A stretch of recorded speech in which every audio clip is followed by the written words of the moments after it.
against other results. Thank you. Would you believe that shortly after the previous NAVAD meeting, Jan told me that for this meeting he didn't need me as a speaker. Yeah.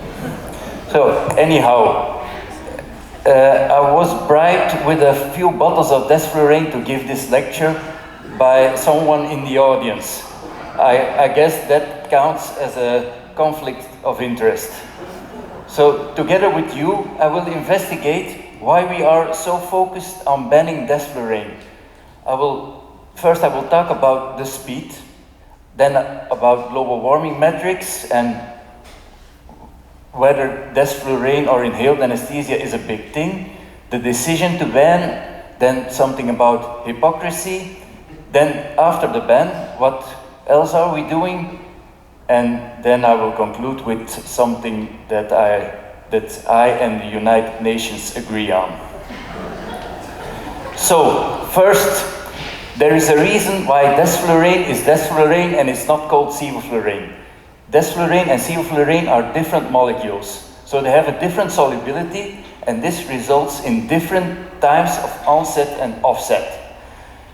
There's a lot of debate about this, and people saying, oh, it doesn't matter. And then you say, yes, the numbers are there, yeah, you know, but they leave the recovery room the same moment. That's true. But the ones with desflurane arrive a few minutes earlier in the recovery room. And it's up to you whether this matters or not. If you're doing long cases that last for 2 or 3 hours, you have 15, 20 minutes to taper down your anesthetic at the end. If you're doing short cases, sometimes they don't even last 20 minutes. So there's no room for tapering down. Also, there is the issue of decreased variability with desflurane that I personally appreciated very much. So there is the early recovery, that is especially that point, that is where desflurane is different from sevoflurane. This slide is just about a common misunderstanding that desflurane should be used in obese patients. But for normal duration of operation, storage in the fat is really not an issue, and it has no influence on awakening. So there is no extra reason why you should use desflurane in obese patients. But as in lean patients, it's just a few minutes faster. And then there is the decreased variability, which is, if you're used to work with it, it's really something that you could have liked. So something about the metrics. There's really what I would like to call a ping pong game going on between different groups.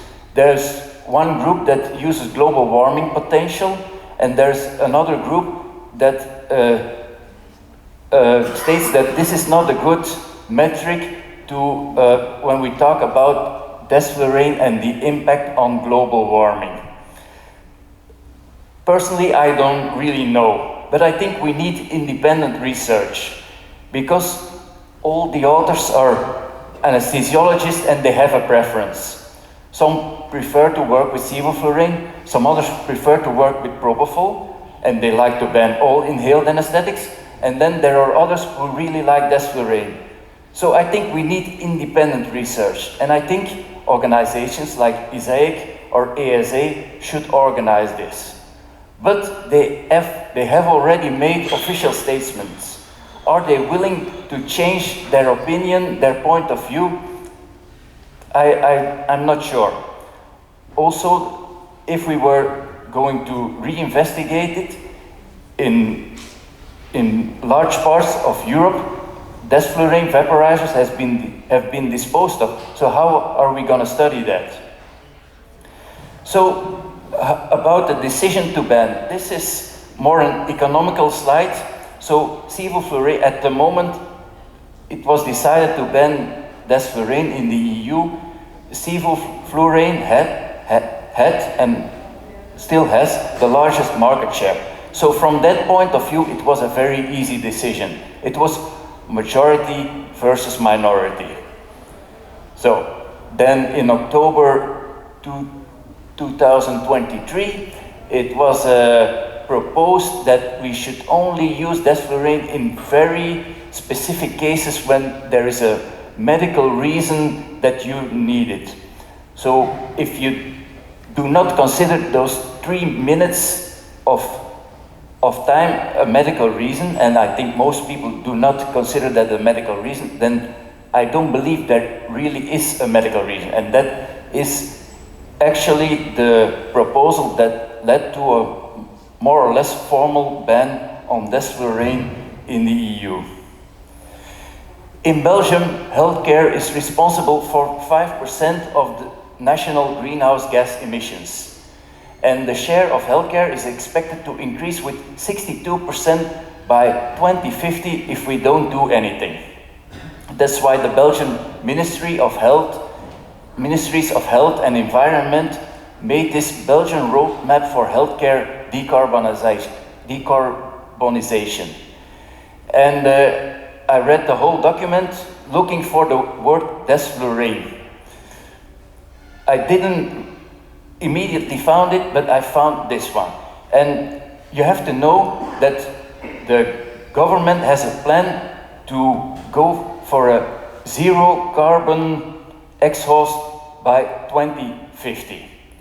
And they propose a number of measures that we can take, and they give them a certain percentage. So the percentage is, if we do this, this is how much it will help to the total package to decrease our greenhouse gas emissions. So, and I found this one, and this is named Shift to Low Carbon Inhalers. It's not clear to me what it is, but if you look at the explanation there, you see the EU agreement in 2023 to phase out all consumption of hydrofluorocarbons. And then the footnote says, European Council 2023, it's the decision that was on the previous slide. So now, personally, I don't have a fireplace or a wood stove. And I think global warming is a big problem. So I want to do something about global warming, and I say, burning firewood is not good. I'm gonna ban all firewood. For me, it's a very easy decision, but am I not a hypocrite?